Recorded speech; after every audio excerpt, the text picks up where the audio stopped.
Western Spring Television. Ours it is.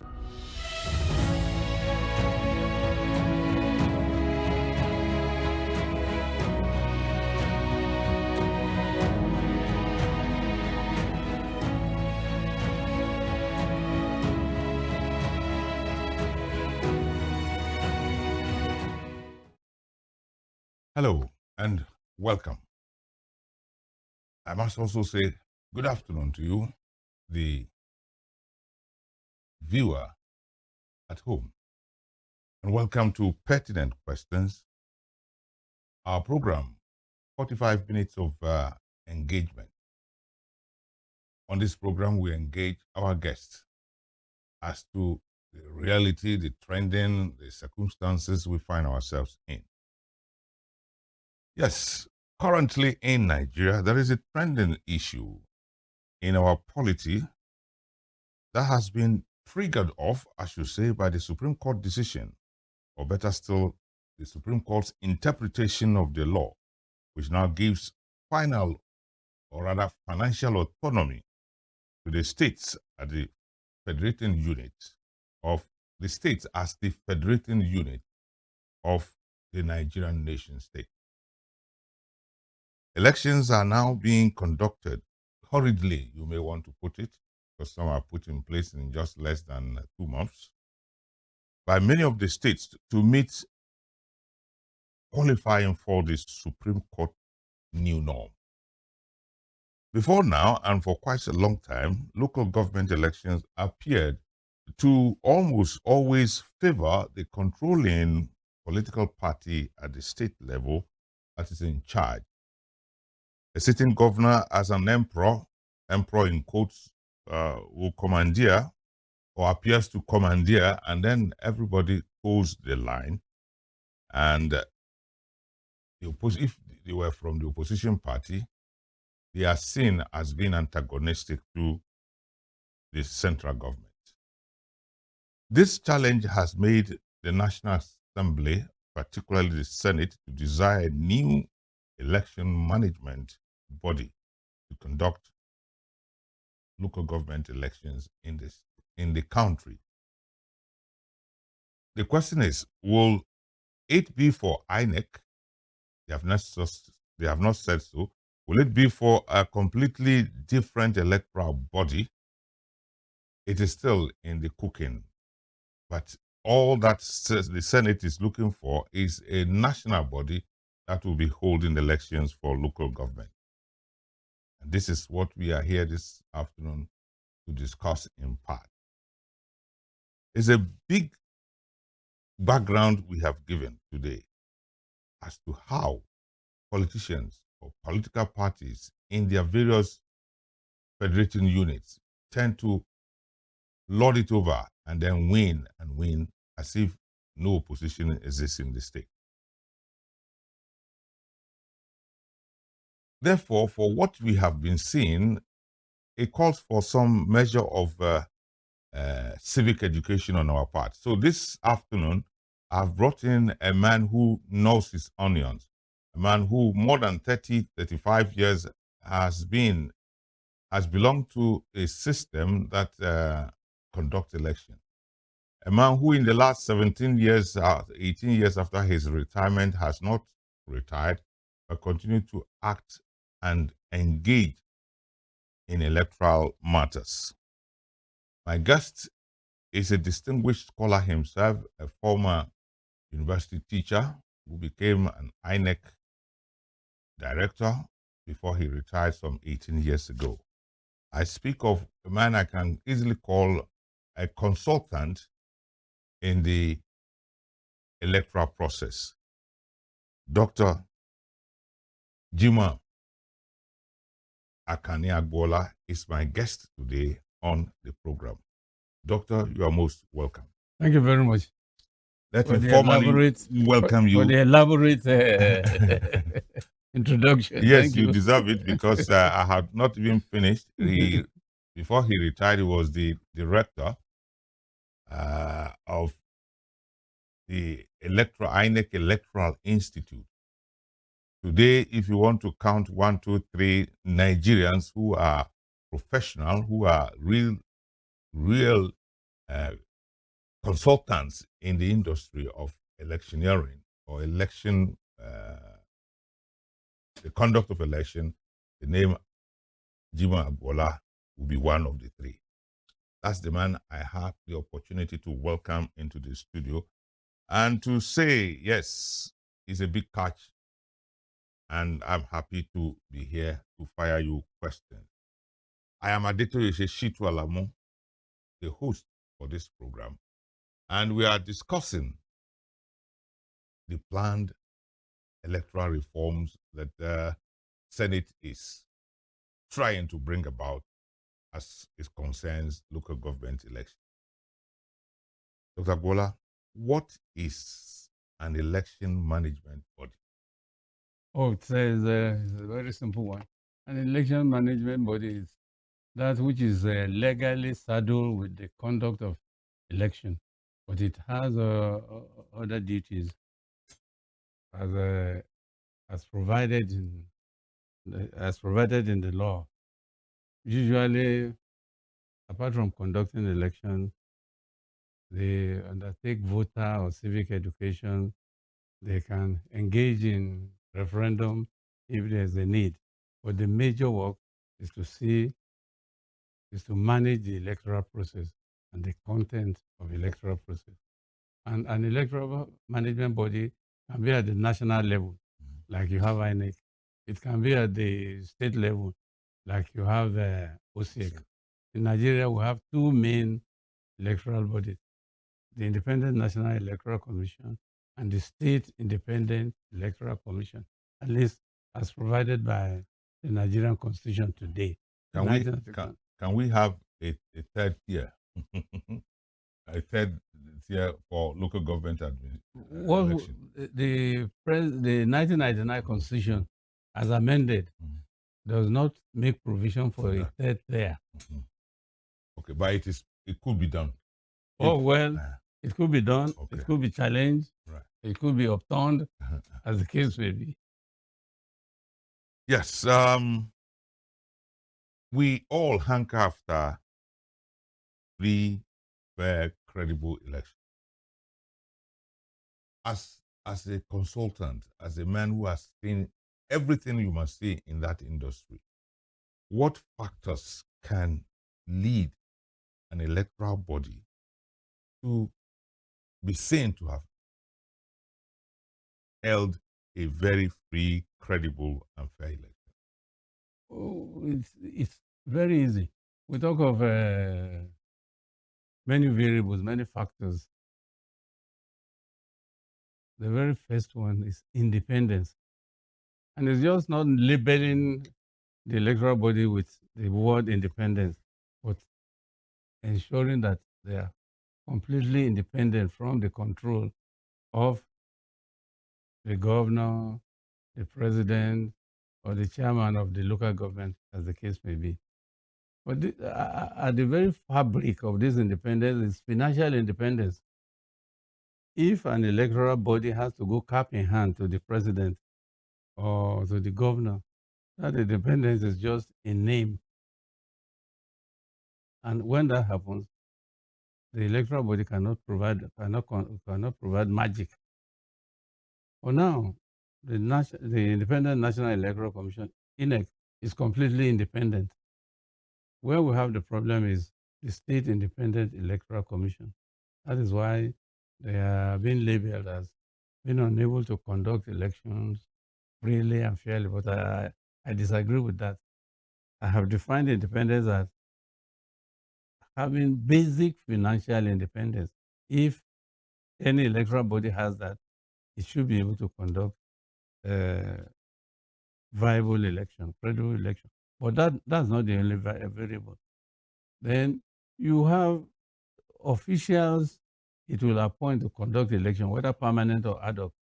These officials have to be exposed to a lot of training. That was why INEC in about 2006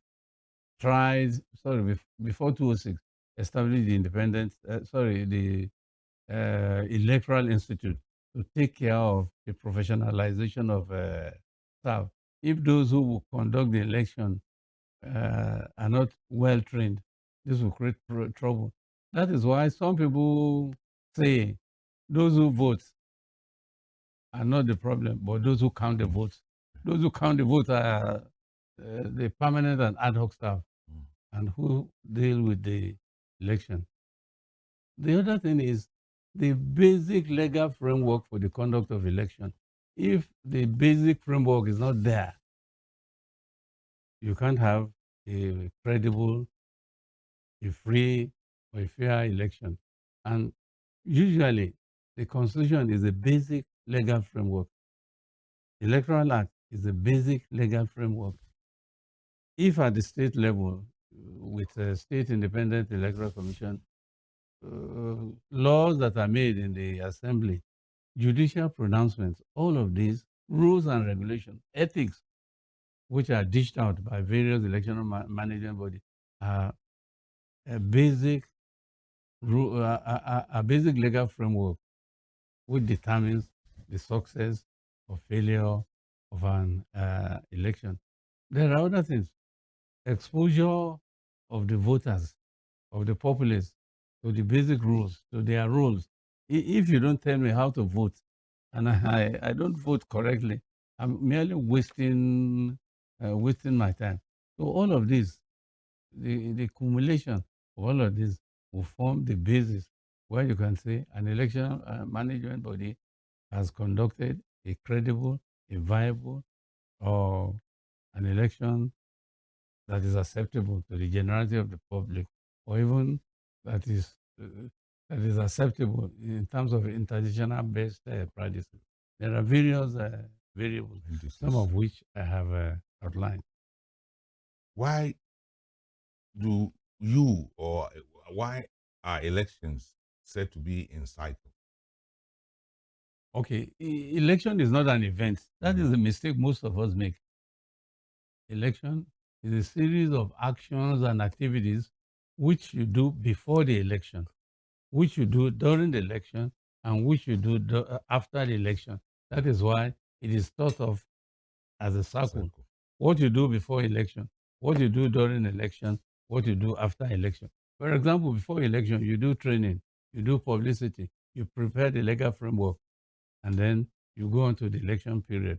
During the election period, you provide notice of election. You train those who execute the election, and then you carry out the election. After the election, you give results. Those who will challenge, even if you issue a certificate of return, those who will challenge the election have the right to. So it's a circle. Once an election ends, the process of another one starts. That is why it is either an election process or an electoral process or an election or an electoral cycle. It goes on and on, cyclical. Yes, you've been around for quite some time on this as a member of an electoral management body. Kindly walk us through the history of state independent electoral commission. We had a time when it was run by the center, or it has always been from the state? Thank you very much. We may not have time today to go through the whole process. I will merely summarize because the conduct of election at the state level is closely tied to the local government reform. And these are in 7 or 6 stages. Stage one before colonial government, where you have various empires and the like. Then you have the colonial period, and then, but let's pick it from 1976.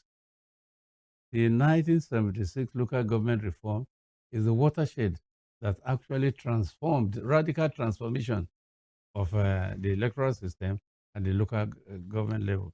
During the period of our great Baba Obasanjo, there was the local government reform.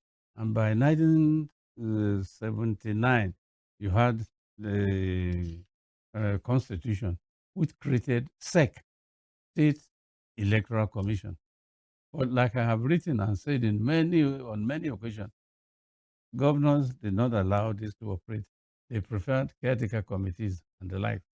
So by 1970, by the 1999 Constitution, state independent electoral commissions were created. Again, this commission did not, this, this commission did not operate effectively in the sense that caretakership was still the order of the day. They didn't allow in many states. In some states, they operated. For example, I think before year 2008, the conduct of election by state independent electoral commission at the Osun state level, many said they did and it was successful. But if you look at the 36 states, even up to 2004, it was caretakership and the like. However, with the Supreme Court judgment that states now will have, local government will have their funds directly, and that states that didn't have, states that do not have local, Elected elected, local government. that is what brought the rush, except in Osun State. Before that verdict came, SIEC in Osun State had given a 360-day window, 360 days window before the conduct of Before the the Supreme. local government. Okay. This was before the Supreme Court judgment. That is why I use them as a variable or as a good example of SIEC, that is State Independent Electoral Commission, working effectively towards the goal. So they had given this 360 window, and they are, in fact, going step by step in accordance with their legal framework, which is the Constitution, the Electoral Act 2024, State Assembly law, and other regulations and judicial pronouncements. So from 1976, you had SEC. By 1979 Constitution, you had SEC. 1999 Constitution, you had SIEC. But all of these were not effective in the conduct of election in many parts of Nigeria. Just a few states did the right thing, and things went smoothly. Now, what, from your experience, can you infer as being responsible for this supposedly weak performance of state electoral commissions, be they independent or be just? What is responsible? What we have may be conjectural, but there's a writer that conducted a research on this found out that state governors did not want them to operate. Whatever the reasons, I don't know. But he confirmed that state governors did not want them to operate. Two, he also found out that they are not funded. And once you don't have the funds, you can't operate either independently or even under somebody's control. These were the two major factors he identified. But conjecturally, we can say quite a number of governors were afraid of the opposition, and that if they did not hold the Independent Electoral Commission at their state by the jugular, the opposition might take over. Whether this is true or not is still conjectural. The other one is that they didn't put credible people. You mean the appointment into? Yes, they didn't put credible. There are noises around that they always put their political friends and the like. Well, even if there's nothing wrong with that, I think it may be a reason why State Independent Electoral Commission did not operate effectively in quite a number of states. And I've argued in my writing, in my public interaction, that our attitude to it is that state electoral commissions, state independent electoral commission, to be strengthened. And this can be done in several ways. financial independence, appointment of those who know, appointment of credible people, not necessarily party men. Although in some countries, it is allowed that political party men are on the electoral body. All, if that comes to Nigeria, there will be representative of PDP, APC, all other political parties on the electoral body to ensure that There's a balance is affected. And that could be interesting and good. It's not here yet. Why, in your view, do state governments in the appointment usually don't want to appoint men who are very, very, I should say, men who have known for their being firm and fair? No. I don't think that is what is happening. The noises and the noises in the public is more than what really happens. Usually, state electoral commissions, even National Electoral Commission, is either a legal person, a judge, a retired annex thing.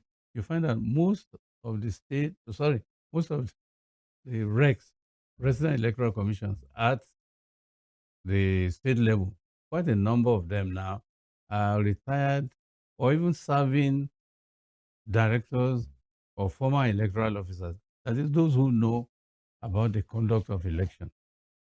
It helps. The period of training and retraining of somebody who is green, who is not a legal person, who is not a judge, either retired or in service, and who is not a staff who had gone through the processes of election, either as an electoral officer or a director, an administrative secretary. The period of training into the ethos of the conduct of election will take some more time. That's just a suggestion. It is not that even if you bring somebody from the university who read mathematics, he should be able to conduct the election. I'm just saying the period of retraining will be more than that other person who already has some sufficient background in law, in conduct of election, as the case may be. That is not a very big factor that disturbs the operation of SIEC at the state level. No, it's not a very big factor. We do find out in our country that council elections, local government elections,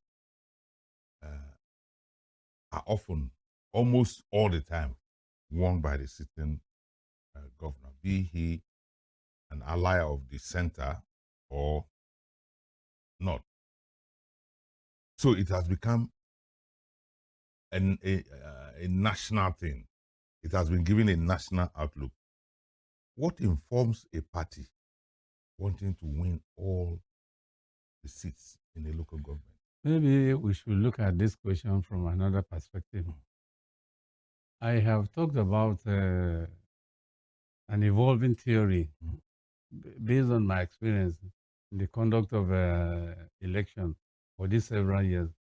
And that is this Shakespearean theory of a pound of flesh, taking your pound of flesh.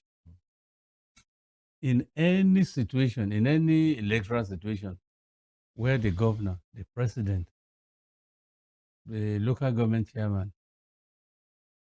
where he does very, very well, that is, he provides element of good governance. And good governance defined as giving to people what they want, good roads, employment, provision of basic amenities, water, pipe-borne water, or borehole water, wherever you get it. That president, that governor, that local government chairman is likely to be rewarded with the votes of his people. constituents, of the That people is, in that area. yeah, because they will see him as having delivered. Yes. If on the other hand, he doesn't do that, they will punish him with their votes on the day of election. So it is not who conducts the election that makes that governor, that president, or that local government chairman to win, but his attitude or his performance in terms of good governance. For example, when even local government elections were conducted by INEC, in 1987, for example, I was an INEC and we conducted local government election. I was posted to Kwara. The party in power all swept the polls at that time. Then let's come home to Osun State. During the last governorship election, a particular party, the PDP, won. It also won the 3 senatorial districts. The 9 It also won, I think, 9 or 8 federal constituency. That election was not conducted by CIEC, OCIEC. It was conducted by INEC. So it is not the EMB, it's not the electoral management body that determines who wins an election. It is, if the governor had ruled before, his performance. If he gives the people what they want, they give him their pound of flesh. If he doesn't give the people what they want, they take their pound of flesh in terms of vote. This is an evolving theory in the conduct of election, and I have seen it happen in many states. For example, in one of the southeastern states where a governor has been dishing out dividends of democracy, they are likely to return him because he has given his people his pound of flesh. So they will give him their pound of flesh when they go to vote. This is something evolving and which I think has been happening. You mentioned the Southeast. Would you be categorical? That's Governor Oti. Okay. So the people of the state, was the state, Governor Oti. Okay. You are telling us that when elections come, he is likely to be given his pound of flesh. No, what I'm saying is, if the people are satisfied that the governor or the local government chairman has done well in terms of dishing out dividends of democracy, which they equate with development, infrastructure, and sometimes employment, stomach to count. Oh, that is basic for us as a developing nation. Then they give that governor, that local government chairman, or that president their votes. It is not the EMB that determines who gets it. The EMB only counts, and it counts what the people vote. It counts the votes that they cast. Okay, we will be back. We want to break up to make up for another 1 minute and come back. The viewer at home, I have been in a very conversational manner discussing with election consultant on election matters, Dr. Jimoh Akanni Agboola. We will spend the next 20 minutes discussing further issues as it concerns the bill currently in the Senate. Please don't go away.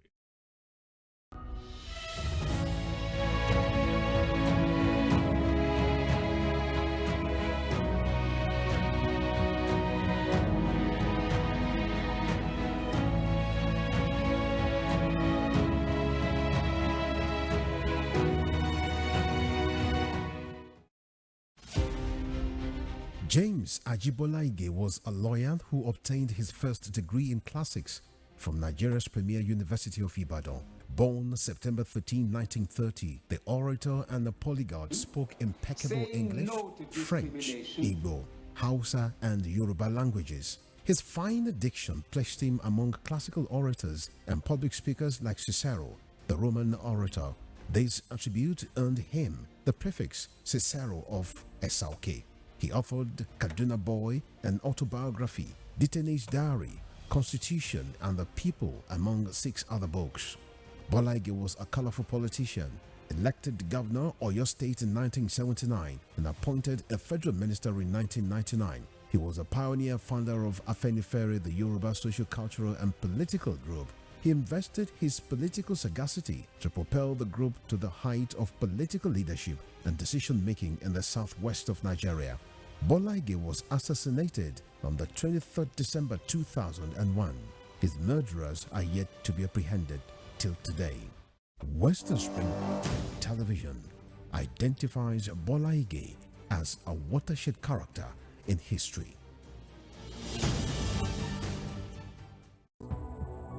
In our lifetime, Nigeria has become a center for smuggling ivory and pangolin scales. This is one of two Nesria holding facilities for seized wildlife Containers stockpile. are come from Nigeria. As Africa's key transit hub. Illegal trade in wildlife has caused the decline of many species. But together, we can change this story. No longer will we tolerate wildlife trafficking. We're updating our laws, increased the penalties, and prosecuted more offenders. Nigeria remains fully committed in the fight against wildlife crime, and we will continue to honor all international obligations to protect our biodiversity. Together, we will protect our wildlife for future generations. Please report wildlife crime and say no to illegal bush trips. Because protecting nature protects all of us.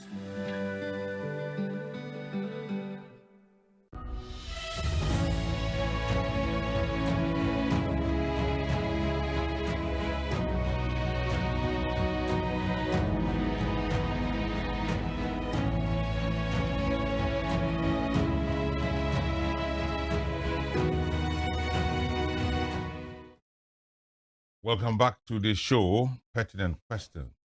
This is part 2, and I have with me in the studio Dr. Jimoh Agboola. The Nigerian political avatar, old, talk of Obafemi Awolowo, sometime in 1953, described the local government as a superstructure upon which the region or the state government is built. Do you agree with this view? Essentially, you can rarely dispute any statement with Pa Awolowo. Rich experience, plenty books to support his views and the like. And from my personal experience in the conduct of election at the local government level, it was initially tougher. When INEC was conducting local government election, it was tougher to manage because everybody knew everybody at the local government level. It was, in fact, more interesting and more demanding than governorship election or even presidential election. The typical man in Saleh may not know who the president that is conducting a particular election is, or who the governor is, but he knows, he must know, she must know who the local government chairman is. So I cannot default Awolowo. Thank you very much. I asked that question because I want it to be the fulcrum on which this next question stands. The first ever local government election was done in the old Western region in the country. In that election, the opposition leader, the one they call Penkelemes, won election, even though the action group was in government. He won election to become Ibadan, the chairman of Ibadan District Council. Move from that and come into recent years, in the last 30 or so years. That trend doesn't appear to be a normal norm again. Today we have gone elsewhere. Hardly would anybody win. What is responsible for this? Oh, if you should go back to history. Look at the formation of Action Group, NCNC, and the like. You know, there was a time that NCNC was almost wriggling power from the Action Group in Ibadan. In Western Ibadan. region. Or in fact, in Western region. That is a factor. The second one is the locality. The Ibadanness in Ibadan people has not moved 1 inch. Okay. you can hardly do anything political in Ibadan without the Ibadan factor. And that started from Penkelemes. Nowadays, the situation is radically different in other areas, not in Ibadan. It is almost the same thing today. Can you become a governor in Oyo State without the Ibadan factor? No. It's almost difficult. It's almost or impossible. So that factor is there. But apart from that, if you look at what we have now, it's the role of the person. Even now, people still appreciate those who take care of their community, regardless of the place they come from. If an Hausa man plays an important role in a community outside the Hausa land, people will still vote for him. We are now interested in development. Who takes care? Who provides the school? Who takes care of the roads? Who provides water? Who provides the teacher? Who builds the road? These things are more important now. And it will happen if CX are allowed to operate effectively. You will see competition.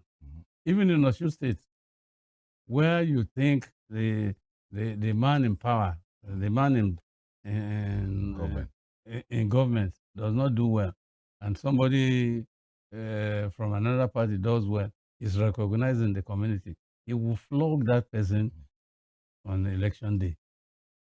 That, I think, is an important factor. You see, why people go along with party in power is if the party in power is positively oriented towards the development, if it does well in the community, in fact, even if you close your eyes, you vote for that party. But when the party does not do well, somebody wrote that love does not win election. I wrote back that loves win election. And love is if you provide the essence of your being a governor, the essence of your being a president, the essence of your being a local government chairman. People will love you. And they love you because you have done what you said you would do. If you don't do it, you'll be voted out. They will wait for you and Oh, and the then pound give of you the flesh pound theory. of flesh. Yes. It's an interesting theory I have It is, learned. and it is happening. Yeah. If you watch the political trend, or the electoral trend, it is something that is happening. Before the Senate in Abuja is a bill seeking to establish a pan-Nigerian electoral body to conduct local government elections. As someone who is very versed in the terrain, is this necessary? Is this bill necessary? Maybe I should tell you my bias from the word go. I have written against it in the newspaper in my day-to-day interaction on electoral matters. And I have written against it not because it does not have an advantage. The only advantage I have seen is that it will give people more work.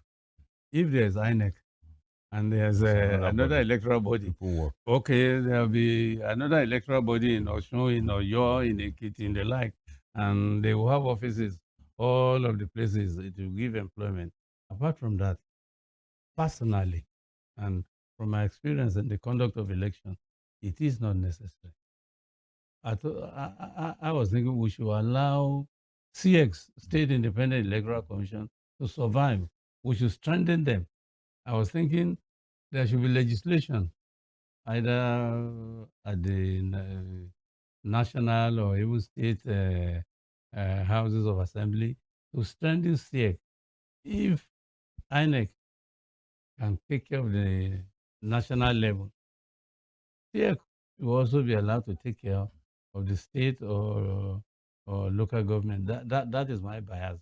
That is why I see the only advantage is employment. It will give people employment if they have offices in 36 states and FCT Abuja, and if they employ various category of staff. But apart from that, I'm thinking CX should be left alone to do their work. CX should be strengthened. Okay, CX, they should be strengthened Yes. and be left alone to do their work. Yes. Now, let's talk constitutionality. this position the Senate has taken, they have taken it even long before the Constitution is amended. There's a law, a proviso in the Constitution that gives authority to local government. The Constitution has not changed, yet Senate is trying to pass another bill. How justified are they in this?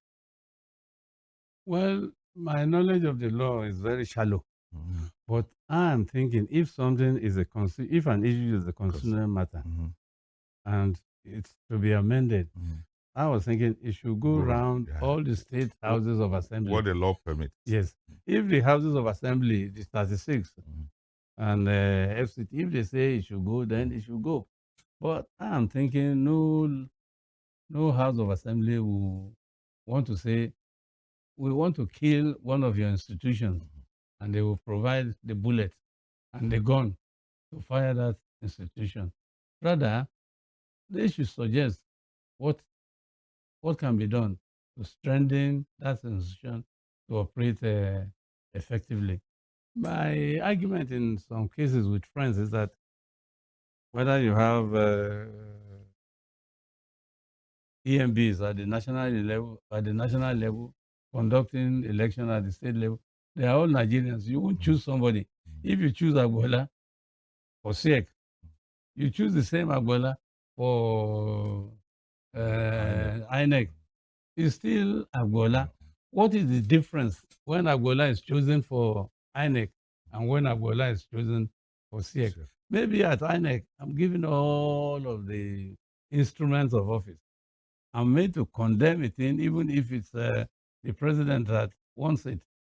But if I'm operating at SEC and you say, money I don't have, cars to run the office, cars to go up and down, we don't have, funds to purchase electoral materials are not there, staff cannot be trained, then you have already killed the institution. That's why I feel SEC should be strengthened instead of creating another another national electoral body to conduct local government elections. If I got you right, the problem is in ourselves, not in our stars. Exactly. So it is the Nigerian that is creating problems for the Nigerian. Yes. Using the instrumentality of its leadership. Exactly. Exactly. I can put it in another way. What I'm saying, in effect, is that you will not import people from overseas to come and conduct elections. It will still be Nigerians. So why not strengthen Nigerians at the local level to conduct their election effectively as INEC would do at the national level? That is my argument. If Nigerians or the legislators are complaining that the authorities in the states are the ones responsible for OCX and their lives, CX not being very, very accommodating, can that argument also go for INEC? Would people say that the president appoints INEC and so INEC kowtows to the president's demand? There's another way I've put it among my friends. When judges operate in the states, do they not give verdicts which are against the state? Okay. Yeah, sometimes it is because they do. If it's legal to do, they do that. What I'm saying is that sex can also do the same thing. If you nominate somebody who is not good, if you nominate somebody that is not wanted in the society, if you nominate somebody that cannot perform, the community will vote against that person. And the erroneous impression that runs in some quarters is that SEC will write results. It is funny. Those who know the operation of the electoral process will know that you cannot write results anymore. You give, even before now, you cannot write results. INEC was not writing results. No. There can be one or two bad people who may want to do negative things, but they are caught. You see, results that are provided at the polling unit level are computed, and that is the final result. A political party can, from their office, compute the total results given out from a polling station and compare with what is announced. If there's any discrepancy, sometimes politicians don't do that. oh, will they ever do that? Yeah, let's come home. Time is not on our side. Okay. There is something going on in Osun State. It has to do with OCA. I want you to assess that group. I mean, that body. Is it doing something good or doing something only in a hurry? We can do that easily. Let us list basic variables that can make us say an election is likely to be conducted credibly, and then start to tick one by one whether or not OCEC has gone through the gamut of such things. We call these international best practices. What you should do before your election can be said to be credible, to be fine, to be good, and the like. In September 8th, I published in one of the papers OCEC preparation for conduct of election, and from my own conclusion, I gave it a pass mark. Let us do exactly that. As an electoral management body, what you should start with is a legal framework. That is, this election I'm going to conduct, these are the rules that will guide this election. The Constitution. You can't do anything outside the Constitution, what the Constitution says. If you go against the Constitution, it will be thrown off. The Constitution is the basic one. The 1999 Constitution as amended. Then you have the Electoral Act 2024, the new Electoral Act, which is in operation. Then the State House of Assembly law, OCEC law 2023 or 2024. Then you have judicial pronouncement. And by judicial pronouncement, if a judge has said the conduct of this election is faulted because you did this wrong, you cannot say you will do that thing and say your election is free and fair. Then there are ethics, there are rules and regulations for political parties. That is why you have IPAC. Let us take that. One, OCEC had followed the legal framework, this that I listed, almost rigidly.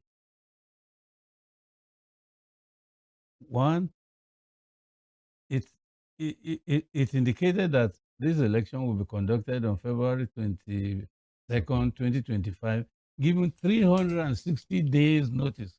That's 1 year. That's 1 year. Not many states have done that. And I said earlier that if some of these states are taken to court, their election will be thrown off because they hurriedly packaged it but OSEC did not do that. So the very, very basic thing, the most important variable in the conduct of election, establishing the rules for the conduct of election, that has been done. Now you interact with those. OCEC will not conduct election for itself, it will conduct it for the public. That is the registered political parties. Interaction with IPAC. Only recently, IPAC went on a conference and said, OCEC is doing well, OCEC is supported, OCEC is recommended for assistance and the like. And something that hasn't happened since I've been conducting the election, for 18 political parties registered in the state to say they will participate in the local government election. That is number two. Interaction with the, you can't conduct the election if you don't if you don't interact with the political parties. It does this on a regular basis, and that is recommended. Then it has to do with independence. It is Osun State Independent Electoral Commission. I define independence as being left alone to play the game on the basis of the rules, thinking of financial independence. Since OCEC has started, the present governor, Governor Adeleke, has not come to say, this is how this election will be conducted. Everything I've heard about the election has been through the OCEC chairman. That is an important variable. And if you listen to some states, even recently Kaduna State, the governor will come. This is how we'll conduct this election. This is what we will do. That is what we will do. No, no, no, no, no. If you want the EMB to be, election management body to be independent, it must be completely independent and financially independent. Like I have written, some OSEC chairman has not come to complain that it lacks fund. If it does that, then we will know they are being held by the jugular. And financial independence is a very basic thing. I have given you two variables. Let's look at, in fact, I've given you three variables. Let's look at the third, the personnel that will conduct the election. I have been personally involved in the training of personnel, and many other experts have been involved. It is a conduct for the conduct of, it is a variable for the conduct of election that the personnel must be well trained. If they are not well trained, in fact, they will ruin the election.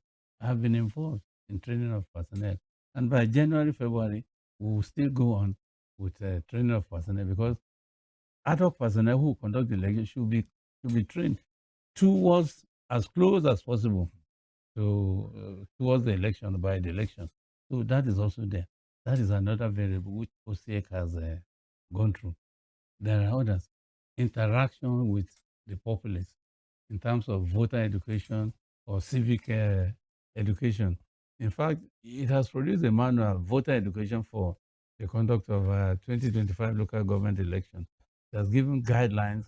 It has given, it has stated mode of contest of election, and it has even chosen a committee to assess the candidates that have. So in short, It's on right course. I assess it to be on the right course in the process of conducting free, fair, and credible election February 22nd, 2025. Well, it has been said. This is when the expert talks, he has talked without any bias, criterion that OSEC has gone through and keeps on fulfilling. Dr. Agboola, I'd like to appreciate your coming at a very short notice. Thank you for this civic education. Today we turned our program into a civic education class so that you can know and everybody can be sure that elections are coming, the local government elections, and all of us are stakeholders in it. Let's get ready to support OSEC to succeed, because when we do that, the state would have succeeded. Thank you very much for coming. Once again, this is my Thank you hand. very much. Yes, sir. I appreciate it. Thank you, sir. To the viewer at home, that's our package for today. We will see you next week. It's been a privilege sharing what I had to do today with you in a homely chat. Thank you very much. We'll see you next week. Goodbye for now. Bye-bye. I am Adetoyese, SHITTU, your host.